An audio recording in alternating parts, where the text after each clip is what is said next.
Who are you and what's your best advice? Hi, everybody. My name is Dr. Grant Van Ulbrich, and my best advice on this show is rather than complain about it, maybe you should get up and do something about it. And that came from Dr. Philip Squire, CEO of Consalia Sales Business School. So it's happy to be here with you guys today. Yay! So that's great advice. So the business school. So you were in school, or you were a co-teaching, or when did that happen, Grant? My friend, I went back to school at 47 years, a young age of 47 in 2018. So yeah, facing change, it was excruciating. So very hard to try to focus on to do, but it was fun. It was fun. It was well worth it.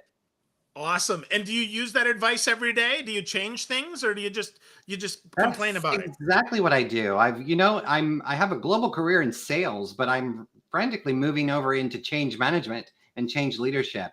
In the sales program, I created the world's first bespoke personal change model.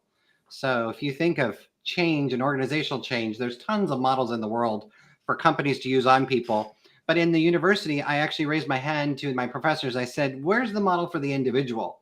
And they said, "That really doesn't exist. You might need to create it." So I did. That's fantastic. Well, cool. And that's what we're going to talk about today. And I'm super duper excited about that. That is super cool. So, your thought here, and I have to tee this up right correctly, is it's scared. So what? So, Yeah. what the heck does that mean? Take us through the beginnings of how you figured that out. And then we're going to bust down the model and break it apart and talk all about it. Sounds great. Sounds great. And I got to give a shout out. Alex Abbott is on. He is so amazing. So it's fun to be with him as well, too. Thanks for joining in, Alex. But scared, so what? So again, if you look at what we were trying to do in the Sales Masters program, but let me back up there. It is the world's first Masters in Science for sales. Go figure that out. All Cool. of the right, all the other areas like human resources, IT, tech, operations, accounting, you can go get your doctorate degree all the way up to and all different types of degrees. But why not in sales? And so it's a rarity. There's, I think, just about 150 of us who have graduated the master's program. It's here in London with Middlesex University, but part of that is right in the heart of it is module 4. And as sales leaders, global sales leaders of companies, we had to learn about how do you drive change and how do you drive change management, right? That makes sense. So we learned about all the organizational change models that are out there, which there are a lot. And it just wasn't sitting with me. My professors were saying, this is what you have to do. This is what you're going to learn. This is what your assignments are on. And I just thought, I don't like this. And I'm the only American in class, right? So this is with senior leaders of industry from all over the world. And here I am, the one Yankee sitting in the room. So I raised my hand to my professor and I said, I am so sorry. I don't mean to be flip or disrespectful, but I don't get this. And they're like, oh, great. What's going on here? You're a grown adult. You lead in a major global corporation for sales around the world. You should be getting this. And I said, yeah, I get what you're trying to do. But these models are all prescriptive and they go through an archway and it says at the end of it, you're magically going to accept the change. And that's not true. And they said, well, what do you mean that's not true? And I said, it's not true. I'm a human being. I can accept change. I can reject change. And you know what? Until this moment, as a senior leader, I never asked my people if they accept change or reject it at all. And these models don't reflect that. So I was in real time looking at my own leadership style, which was very transactional and focusing on you need to do this, you need to do that. And if I have a change process, you're just going to do what I tell you to do. Now, I'm happy to say that there was a lot more to me, and I think people a lot liked and followed along. However, that was the real aha moment. And my professor said, well, Grant, if you don't like the models that are out there, then perhaps instead of complaining about it, you should go and do something about it. So why don't you make a new model? And that's where it was born. So I started my research project was on fear management, fear of change management. What is the effects to the human mind and the human body when it happens, positive change or negative change. And then I embraced, because at the center of that was scared, feared, right? And you've got an actual clinical diagnosis called metathisophobia. Try to say that really on a cocktail or what have you, but metathisophobia. And it is the chronic fear of change, and it's crippling for people. So it was a great point for me to start at and say, well, what if people could embrace their fears? What if people could start to reflect on being scared of change? Or what if there was a process for us to break that down? Exactly, metathesophobia, the fear of change. And that's where we put the science to it and started to create it. And it just came out that the acronyms actually worked. Scared. So how do you address your feelings? And I'll go through the model if you like, but this is how the process actually started there in university. It was just born out of pure, almost rebellion. I love that. And I love that it relates to sales, right? And it relates really to everything, but we're going to talk kind of how it relates to sales folks. And I think about that, and I think about my own sales experience. And I will tell you, seldom do people say, so how do, are you going to accept this change? It's more like, no, Oh, yeah. you did. And here you go. Let's move forward, right?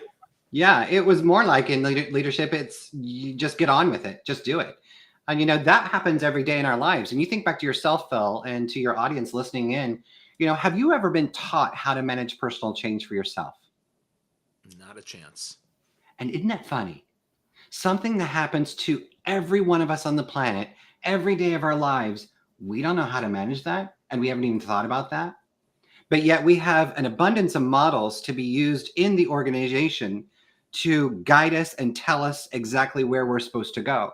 But as a human being, I have feelings. So again, when you were younger, Phil, did you ever go to your mom, dad, brother, sister, whoever it was, your family support, or even your teachers or professors, and you had a change situation and you just went, I don't know what to do. Tell me what to do. And you're stressed, you're breathing heavy, you're nervous. Maybe you're losing a job, getting married, whatever it is. It doesn't matter, positive or neutral. Your body reacts the same. You're stressed, right? And if you ask them how or what are you supposed to do, what did they say to you, Phil? Well, sometimes it was, suck it up, rub a little dirt on it. That was it. Or, I don't know, what do you think? Exactly. Just get on with it. Oh, don't worry about it. You're going to be fine. For me, it was, Grant, shut up and just go. And I'm making fun. But, get on with it. You hear that a lot. Why? Because they haven't been taught how to manage personal change themselves. And so it's so critical. If we could actually stop and we had a model to say, well, let's break down this change for you. Let's look at your feelings so that you can make an informed decision rather than an assumption. And we know that where that gets us. And then once you've made a decision about the change, so what are you going to do? What's your own so what? What could you do? And I can go in and tell you about how you do that. But the joy of it is it works. We've been using it across the world now since its inception in 2019. And actually, when I developed it, we all went through a massive change called the global pandemic, right? So in the cruise industry, we went from 62 ships, hundreds of billions of dollars in revenue to zero revenue. There was massive change. And it stayed that way for 2 years. Travel agents across the world lost their jobs, shut down, people stopped traveling. So change was massive. And that was a beautiful place. I hate to say that, but it was a beautiful place to test a model like this. Yeah, well, you know what they say, right? Don't ever waste a good crisis. Yeah, It's the opportunity to invent and refresh and come up with new things and be new. But one of the things that you said there really stuck out to me, and that is positive, neutral, or negative change is all the same. Talk to me about that. Go deeper on that, Grant, because that's interesting, right? Yeah. I think positive change should be like, yay! But it's all Exactly. stress. Yeah. But so think about it like, positive change. You're getting married. Isn't it funny how the groom is always standing there looking like 3 shades of green and purple, and you're just, is he going to pass out? And sometimes they do. The happiest moments of your life can be the most stressful moments of your life. Getting a new job, buying your first house, moving, starting over, just, buying major products and services, getting new friends, going over to a friend's house for a social engagement or a social gathering. And it's just so interesting that positive change, if you look at how the mind works, it's still stress, it's still energy, it's still angst and anxiety. So again, getting married, getting a new job, you're breathing heavier. Maybe you get goosebumps, sweats, cold sweats, nervousness, anxiety. It's a positive thing, yeah. But your body's telling you something's wrong. And so again, whether you're the groom or the bride, you're going to your friends and they're like, oh, it's going to be the best day. Why does it feel like it's right here? I don't know how to deal with this, and I don't know how to actually talk about it, right? And so it doesn't matter if it's positive, neutral change. Neutral change means I'm indifferent. And even though at this moment I'm processing what's happening to me, I don't have a reaction either way. So I'm just kind of going with the flow until something actually reaches out that I can identify with. And there will be along the way. And negative change, you understand, is obviously negative. I'm rejecting this change, or I don't understand it and I need more information. So as a human being, when you have organizational change models flowing through saying this is the prescriptive way it's going to go, I say the human being needs more. They need help actually getting through the different types of change that's happening to them. And that process just hasn't existed. Yeah. Wow. Wow. So I know it's meant to be a little cheeky here, but Marcus says Kanban is not always the answer. And I think that's so interesting, right? The Kanban boards that we think are so linear, so perfect for this, they're not enough. They're not Yeah. always the answer. As human beings, we do inject our own feelings, our own emotions, our own additional stress into Mm-hmm. an organization like that. So let's talk about this, Grant. Let's go. So you mentioned the first part is the scared piece, right? Yeah. So Yeah. scared. I'm afraid of good or bad, right? And I Yeah. need And to yeah. accept or what? So the key is you don't have to be scared to use the model. You just have to understand its guiding points. There, like I said, there's positive change, neutral change, and negative change across the energy spectrum of what you might be feeling. You use the word scared, SCARED. And so it is, am I surprised about the change? Am I conflicted about the change, or do I champion the change? Again, starting to use as a methodology to coach yourself. And in the heart of it is, what actions can I do to generate information? So again, instead of having assumption, cause, or panic, you want to start to break the change down and critically reflect on it so that you're starting to take control of your change scenario and situation. Just like in sales, we know in sales that action is where everything is, right? The actions we do in sales leads to revenue generation or buying habits. So that's the same thing with finding out information for yourself. Generating action could be asking questions, asking a friend, doing some research, reading, Google search, whatever it may be, but anything to avoid assumptions so that you're generating information. By then you're starting to say, am I more receptive to this change, or do I reject this change? And either way, it's okay, because not every change you have to accept, right? And that's what's bucking against the traditional models, because the traditional models say you're going to go through a process and at the end the change is executed. That's just not true. And in leadership, how many times do we ask people, are you on board with this change? We just don't. We tell them transactionally what to do instead of transformationally, and getting in and utilizing coaching methodologies to support the people. So again, if you understand which direction you're going, then like actions, you want to explore any other options or opportunities and say, do I have all of the information that I need before I can make a decision? And there are 3 points that hit again on decision. Positive decision is, I'm favorable for this change. I like it and I can move forward. And that's excellent. You've made an informed decision versus an assumptive one. And that's the direction where you want to go if you want to be able to start to manage personal change for yourself. But then there's also the opposite, which is a negative decision. And that can be one of 2 ways. Either A, if you took the test, the scared quiz that's inside the app, to visually see how you're feeling about that change. If it's a rejection, you might see that you haven't put any actions or explored any options. If that's the case, you owe it to yourself to get information so that you can make a better decision. But likewise, you could also be rejecting a change, and that's fine. That's totally okay, because we don't accept every change that happens to us. But you're still going to be left saying, well, so what? And so what can I do about it? You're searching for a plan or a sense of meaning about the change. There's also a third element that's stuck in there in the middle, and it's called indecision. And how many times have you ever felt this?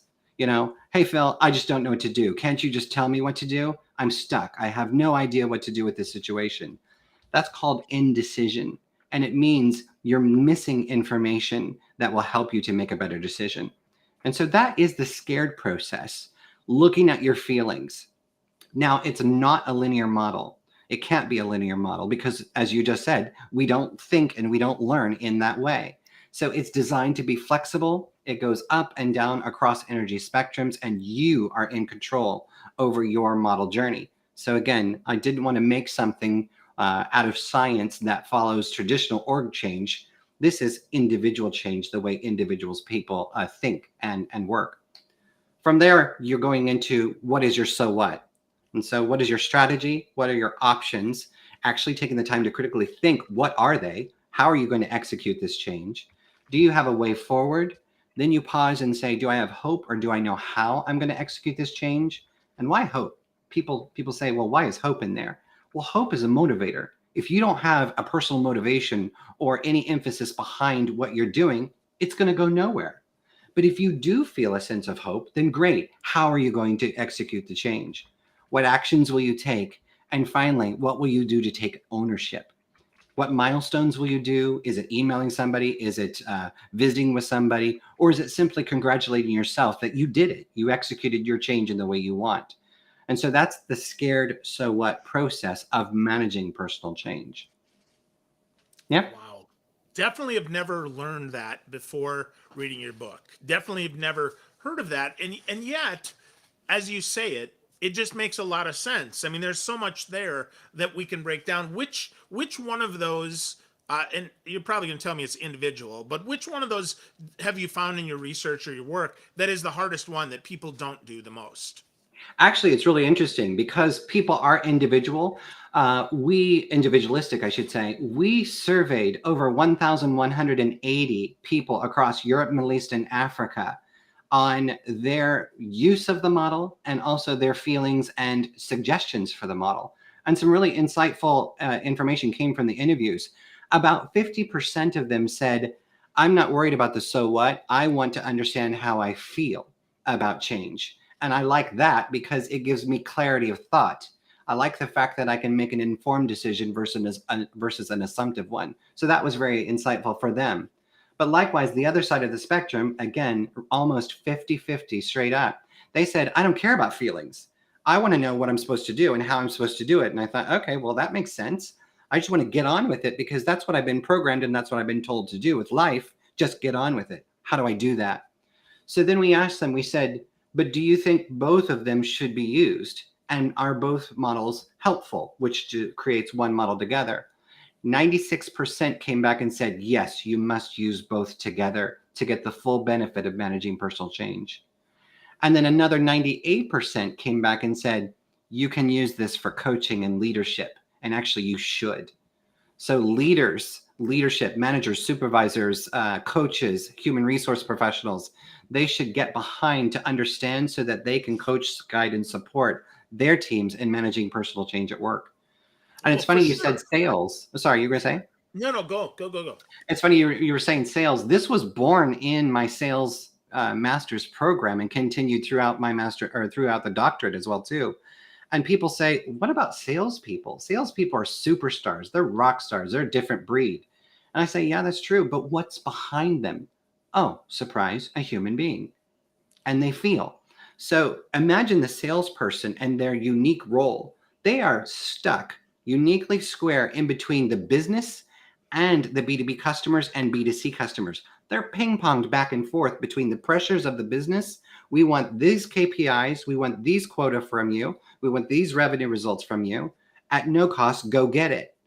But then the customer, they ghost you nowadays. They're not responding to typical ways of sales approaches. They no longer respond to the 1980s tips and tricks to overcome, manipulate, and close, as we always hear. That's just gone. People don't live there in that world today. So a salesperson where this was born for made sense. But then as we rolled it out across the world, it was going to our customers, to their families, to their friends. And it just started dominoing that realistically, over the last 5 years, it applies to just about anybody who can read and understand English as it's written today. Yeah. Wow. It's just amazing to me the whole the simplicity of it and yet the complexity of it. So Yeah. you talked about the app though. I'm going to share I'm going to share the screen here and show what this. Oh, yeah, that's okay. So hold on one sec. No, I'm not. All right, never mind. I'm not going to share the screen, but you can go to scaredsowhat.com and check out the app. It's really cool. It's even on the home page, so you can put that up. Really cool. Yeah, there you go. Yeah, Grant's got a little thing there, so you could scan the QR code as well if that works for you. But scaredsowhat.com is all about the app. So Grant, let's talk about the app a little bit and what's inside there, because ideally, and friends, if you're doing this just for you, it's free. Like Yeah. Grant wants you to download this and check it out and play with it and understand it for yourself, because you're an individual, you're a human. You do this, and hopefully it will help you. So let's talk about the app. What's inside the app? Yeah, and you're so right. And people have told me, they're like, Grant, you're crazy. You're in sales, and you should be listing this for 99 pounds per person per year. Are you nuts? I said, look, I've been fortunate to learn in the master's and the doctoral program, and to be able to write the book and create the app and share it for people. In my heart, I want to give it to people. So that's why you're absolutely right. The app is free for all individuals, whomever can scan it, whomever can use it. It's there. It's available for you to use, and I want you to use it. For corporations, if you can afford a cup of coffee for your employee, well, guess what? It's less than that to license it. So give them the cup of coffee, but give them a tool that will transform their lives. And the app itself, it's the first app that allows you to learn how to manage personal change for yourself, but then also manage it for yourself. So in the first part of the app, you're watching a series of videos and tutorials, and it's teaching you exactly what is personal change and why it's different from organizational change. And then you go right into, are you ready to manage your own change situation that's happening to you? And you can take the scared quiz. So inside the app, you can actually name what your situation is. So let's say I'm getting a new job. So new job. And then you go through and you start to answer 30 questions. And they sound very repetitive, but it's done this way on purpose so that we can narrow down and actually guide you into telling your own truth. And when you do that, it populates a results, SCARED, and it shows you positive or negative, exactly where you stand. If it's green, it means it's feeling favorable. If it's red, it means you're leaning towards rejection. And if it's gray, you're stuck in indecision in the middle. When you click on each one of the elements, it then goes into a deep dive, and an expert comes on and tells you exactly what your scores mean. So it gives you your first visual representation, pulling the thoughts and the fear of the change from your head into an app and actually giving you the ability to share it, talk with somebody, say, this is how I'm feeling about this. Now you're getting more information. Now you start to make a better decision, an informed decision. Once you've done that, it saves your quiz, and you can take it over and over and over again as you get more information. So you can save them all, you can delete them, you can do whatever you want. But then you can build your own so what plan digitally. So it breaks it down for you. Again, we want you to be able to break down change so it's not scary, so that you can control it in bite-sized chunks. And you can actually start to digitally create your plan. And you can share that with people, talk with people, and say, this is how I feel I'm going to manage this change. Then it also gives you resources, links back to the books, the websites, all of our social media where I'm talking with people around the world about change and change management. And yeah, so it's the first allowing you to manage personal change in the palm of your hand. It's pretty cool. Yeah, great app. Lots of stuff there. Lots of stuff. I'm just gonna put your website up here as we talk a little bit longer. It's at scaredsowhat.com again. You can also get Grant's book, Transforming Sales Management, lead sales teams through change. You have a copy there. Lovely. Mine is behind me. I'm not going to be rude and grab it. Super awesome stuff. And folks, if you go to Grant's website, you can get 20% off. There's a nice code there from our friends at Kogan Page. So we certainly appreciate that. So Grant, what for you is the most important message that you want folks to get for sales leaders, for salespeople, about transforming that sales management so that they can manage their personal change better? The biggest message that I want to share is my learning from the mastery and from the master's program and the doctorate. I thought I knew sales. I really, truly thought I understood sales. I've been doing sales my whole life. I'm 52 now at broadcast of this interview. But it wasn't until I went into the master's I started to learn about the science and the psychology behind sales. And in my doctorate, I created another model and that is a leadership model. I haven't yet published that. Actually, it comes out this month in the International Journal of Sales Transformation. So they've done a 10-page report on my doctoral thesis and leadership. And that is the biggest piece. How do you lead people? As a sales leader and a sales professional, too often I find people leadership with the transactional leadership approach solely as their main tool and how they lead people. And if you don't understand the difference, transactional is I'm telling you what to do, you're following me, and I'm taking all of the credit for me and my teams. So supervisors, leaders, brand presidents, I'm the one who did it all, regardless of the people that are below me. Now, nobody would outright tell you and say that in person, but deep behind, that's exactly what you see. And how many times, Phil, have you said about a supervisor, oh my gosh, they're speaking again, but I am not following them, but I don't have any choice, right? I've just got Too much. suck it up and follow along. And you get about 50% of people when you do that. Versus transformational leadership, it's harder. So a transformational leader takes off their jacket, sits down with the employees, and they utilize coaching as their main methodology in true open-ended questions to foster ownership and development of the employee and lift that employee up. I often have, and I often say, and anybody out there who knows me across the globe, which is a lot of people in the cruise industry, if you can imagine, but every one of my right hands, I have always told them, my job is to give every single thing that I know to you so that you can grow and prosper. And one day I hope that I work for you and you'll remember me. But if you want my job, I'm going to teach you how to get it. And I hope you take it and fly higher. That is transformational leadership. It can be practiced by anybody. It can be practiced at any level, but you have to actually work harder. And then when the credit comes, you give it to the team. You measure yourself by the success of your team members. And that is hard. It is very hard to do. If you want to learn a great tool and how to do that, then you need to learn how to foster and manage personal change. Scared So What will help you do that. It's free for individuals to do. Download the app, play with it, start to learn about it, start to ask questions and engage. Connect with me on LinkedIn. Phil, this is how Phil and I met. I mean, he's just amazing. But utilize the best social selling tool that's out there, which in business is LinkedIn, and start to get on it and start to communicate and lead, but lead differently. Love that.